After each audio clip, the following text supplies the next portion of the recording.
ರಾಜ್ಯದ ಚುನಾವಣೆಯಲ್ಲಿ ಬಿಜೆಪಿಗೆ ಮತ ನೀಡಿದಕ್ಕಂತ ಎಲ್ಲ ಮತದಾರರಿಗೆ ಕರ್ನಾಟಕ ಬಿಜೆಪಿ ಪರವಾಗಿ ಅಭಿನಂದನೆ ಸಲ್ಲಿಸ್ತಾ ಇದ್ದೀರಿ. ವಿಶೇಷವಾಗಿ ಭಯೋತ್ಪಾದಕರ ಹೆಬ್ಬಾಗಿಲಾಗಿದ್ದಂಥ ನುಸುಳುಕೋರರ ಹೆಬ್ಬಾಗಿಲಾಗಿದ್ದಂಥ ಬಾಂಗ್ಲಾದೇಶದವರು ಸುಮಾರು 2 ಕೋಟಿ ಜನ ದೇಶಕ್ಕೆ ಬರೋ ರೀತಿ ಅವರಿಗೆಲ್ಲ ಒಂದು ರೀತಿ ಆಧಾರ್ ಕಾರ್ಡ್ ಎಲ್ಲ ಕೊಟ್ಟಂತ ಮಮತಾ ಅವರ ರಾಜಕೀಯದ ಜೀವನ ಇರ್ಬೋದು, ಸರ್ಕಾರ ಇರ್ಬೋದು, ಇವತ್ತು ಅಂತ್ಯ ಆಗಿದೆ. ದೇಶದ ಭದ್ರತೆಗೆ ನರೇಂದ್ರ ಮೋದಿ ಒಬ್ಬರೇ ಸೂಕ್ತ ಅನ್ನುವಂಥದ್ದು ಈ ಚುನಾವಣೆಯ ಫಲಿತಾಂಶ. 5 ರಾಜ್ಯದ ಚುನಾವಣೆ ನಡೀತಾ ಇದ್ರು ಕೂಡ ದೇಶದ ಗಮನ ಎಲ್ಲನೂ ಕೂಡ ವೆಸ್ಟ್ ಬೆಂಗಾಲ್ ಕಡೆನೇ ಇತ್ತು. ಕಾರಣ ಅಲ್ಲಿನ ದುರಾಡಳಿತ, ಪ್ರತಿನಿತ್ಯ ಹಲ್ಲೆ, CBI ಇರ್ಬೋದು, ಇನ್ಕಮ್ ಟ್ಯಾಕ್ಸ್ ಇರ್ಬೋದು, ನ್ಯಾಯಾಂಗದ ಮೇಲೆ ಆಪಾದನೆ ಮಾಡ್ತಕ್ಕಂಥದ್ದು ಇರ್ಬೋದು, ರಾಜ್ಯಪಾಲರ ಮೇಲೆ ಆಪಾದನೆ ಮಾಡ್ತಕ್ಕಂಥದ್ದು, ಇದೇ ಚಾಳಿ. ಇವತ್ತು ಅದು ಅಂತ್ಯ ಆಗಿದೆ. ಇಡೀ ದೇಶದ ಭದ್ರತೆ ಇವತ್ತು ಗಟ್ಟಿಯಾಗುವಂತ ಒಂದು ವಾತಾವರಣ ಇದೆ. ಸುಮಾರು 15 ವರ್ಷಗಳ ಕಾಲ ಅಲ್ಲಿ ಬೇಲಿ ಹಾಕಕ್ಕೂ ಬಿಟ್ಟಿಲ್ಲ. ಬಾಂಗ್ಲಾದೇಶದ ವಲಸಿಗರು ಏನ್ ಬರ್ತಾ ಇದ್ರು, ಭಯೋತ್ಪಾದಕರು ಏನ್ ಬರ್ತಾ ಇದ್ರು, ಅದನ್ನ ಬೇಲಿ ಹಾಕಕ್ಕೂ ಬಿಟ್ಟಿರಲಿಲ್ಲ ಆ ತಾಯಿ. ಇವತ್ತು ಅದಕ್ಕೆ ಅಂತ್ಯ ಆಗಿದೆ. ಇದೊಂದು ಇಡೀ ದೇಶಕ್ಕೆ ಸಂತೋಷ ಕೊಡುವಂತ ಒಂದು ವಿಚಾರ. ಇನ್ನು ಉಳಿದಂತೆ ನಮ್ಮ ರಾಜ್ಯದ ಅಧ್ಯಕ್ಷರು ಹೇಳಿದ್ದಾರೆ, ಎಲ್ಲಾ ರಾಜ್ಯಗಳಲ್ಲೂ ಕೂಡ ಟೋಟಲ್ ಆಲ್ ತಗೊಂಡಾಗ ಬಿಜೆಪಿಗೆ ಜನ ನರೇಂದ್ರ ಮೋದಿ ಅವರಿಗೆ, ಅಮಿತ್ ಶಾ ಅವರಿಗೆ, ನಮ್ಮ ರಾಷ್ಟ್ರೀಯ ಅಧ್ಯಕ್ಷರಿಗೆ ಬೆಂಬಲ ಕೊಟ್ಟಿರೋದು ಸ್ಪಷ್ಟ ಕಾಣ್ತಾ ಇದೆ. ಇನ್ನು ಮುಂದಿನ ದಿನಗಳಲ್ಲಿ ಕಾಂಗ್ರೆಸ್ ಮುಕ್ತ ದೇಶ ಆಗ್ತದೆ. ಕಾಂಗ್ರೆಸ್ ಮುಕ್ತ ದೇಶ ಆಗುವಂಥದ್ದು ಇವೆಲ್ಲನೂ ಕೂಡ ದಾಪುಗಾಲಾಗ್ತಾ ಇದೆ. ಇನ್ನು ಇವತ್ತಿಗೂ ಅಷ್ಟೇ, ಈಗಲೂ ಅಷ್ಟೇ ನಮ್ಗೆ ವಿಶ್ವಾಸ ಇದೆ, ದಾವಣಗೆರೆ ನಾವು 1,000 ವೋಟಲ್ಲಾದರೂ ನಾವು ಗೆಲ್ತೀವಿ. ನಾವು ಈಗ ತಾನೇ ಫೋನ್ ಮಾಡಿದ್ರಿ ಅಲ್ಲಿ ನಮ್ಮ ಜಿಲ್ಲಾ ಅಧ್ಯಕ್ಷರಿಗೆ ಎಲ್ಲರಿಗೂ 1,000 ವೋಟಲ್ಲಾದರೂ ನಾವು ಗೆಲ್ಲುವಂಥ ವಾತಾವರಣ ದಾವಣಗೆರೆಯಲ್ಲಿ ಇದೆ.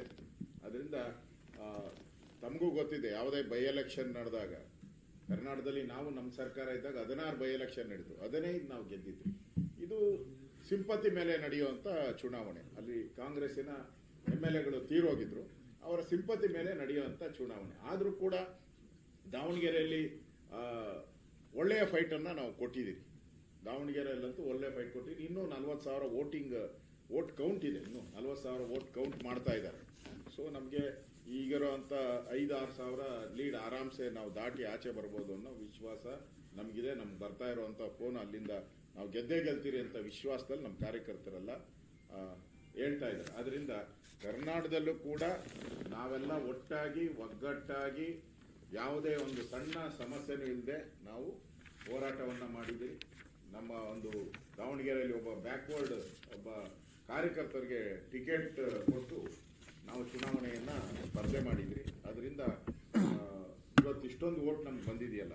ಈ ಕಳೆದ ಬಾರಿ ನಾವು 25,000 ವೋಟಲ್ಲೇನೋ ನಾವು ಸೋತಿದ್ದು. ಈ ಬಾರಿ ನೆಕ್ ಟು ನೆಕ್ ಫೈಟ್ ಇದೆ. ಮುಖ್ಯಮಂತ್ರಿನೇ ಒಪ್ಕೊಂಡಿದ್ದಾರೆ. ಅವರ ಈಗ ಪತ್ರಿಕಾ ಹೇಳಿಕೆ ನೋಡಿದ್ರೆ ಇಲ್ಲಿ ನಾವು ಬಹಳ ಕಡಿಮೆ ಅಂತರದಲ್ಲಿ ಗೆಲ್ಲುವಂತ ವಾತಾವರಣ ಇದೆ.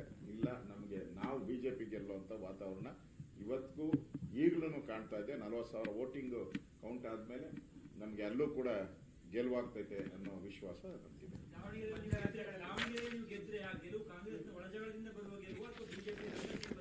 ಬಿಜೆಪಿಯ ಸಂಘಟನೆಯಿಂದ ಬರುವಂತ ಗೆಲುವು. ಕಾಂಗ್ರೆಸ್ ಅಲ್ಲಿ ಒಡಕಿದೆ ಅಂತ ಅದನ್ನ ನಾವೇನ್ ಬೆನಿಫಿಟ್ ಅಂತ ಮಾಡಕ್ ಹೋಗಲ್ಲ. ಅದು ಅವ್ರ ಪಾಡು.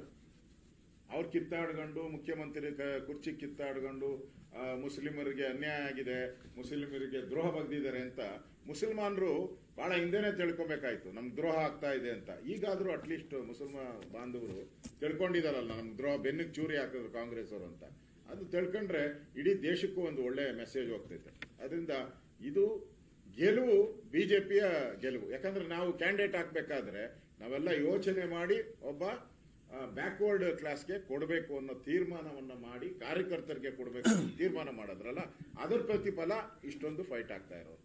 ಅದರಿಂದ ಗೆಲುವಾರಿಂದ ಬಿಜೆಪಿಗೆ ಲಾಭ ನಷ್ಟ ಪ್ರಶ್ನೆ ಬರೋದೇ ಇಲ್ಲ. SIR ಈ ದೇಶದಲ್ಲಿರುವಂತ ಭಯೋತ್ಪಾದಕರನ್ನ ಹೊರಗಾಕುವಂಥದ್ದು.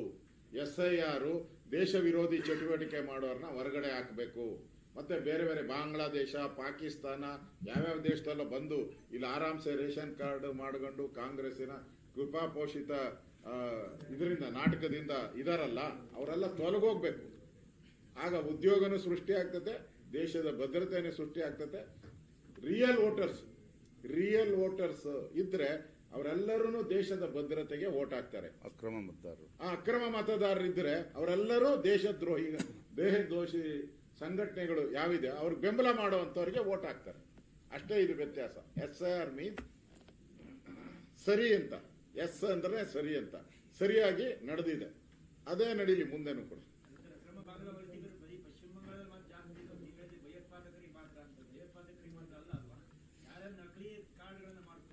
ಅದೇಳಪ್ಪ ಗಮನಿಸ್ತಕ್ಕಂಥದ್ದೇ ಸರ್. ನಮ್ಮ ಕ್ಷೇತ್ರದಲ್ಲೂ ಇದೆ. ರಾಮನಗರದಿಂದ ಬಂದು ವೋಟ್ ಮಾಡ್ತಾರೆ, ಕನಕಪುರದಿಂದ ವೋಟ್ ಮಾಡ್ತಾರೆ. ಬೆಂಗಳೂರಲ್ಲಿ ಯಾಕೆ ಪರ್ಸೆಂಟೇಜ್ ಕಡಿಮೆ ಆಗ್ತದೆ? 45-48% ಬೆಂಗಳೂರಲ್ಲಿ ಆಗುವಂಥದ್ದು ವೋಟು. ಯಾಕೆ ಈ ತರ ವೋಟ್ಗಳು ಬೇರೆ ಬೇರೆ ರಾಜ್ಯದಿಂದ, ಬೇರೆ ಬೇರೆ ಜಿಲ್ಲೆಯಿಂದ ಬಂದು ವೋಟ್ ಮಾಡ್ತಾರೆ, ಅದು ಹೋಗ್ತದೆ. ಅದರಿಂದ SIR ನಿಜ ಸ್ಥಿತಿ, ದೇಶದ ನಿಜವಾದ ಮತದಾರ ಯಾರು ಅದನ್ನ ಸೂಚನೆ ಮಾಡುವಂತ ಒಂದು ವಿಧಾನ ಅದು. ಅದರಿಂದ ಬಿಜೆಪಿಗೆ ಲಾಭ ನಷ್ಟಕ್ಕೆ ಪ್ರಶ್ನೆ ಇಲ್ಲ, ದೇಶದ ಭದ್ರತೆ ಪ್ರಶ್ನೆ. ಧನ್ಯವಾದ.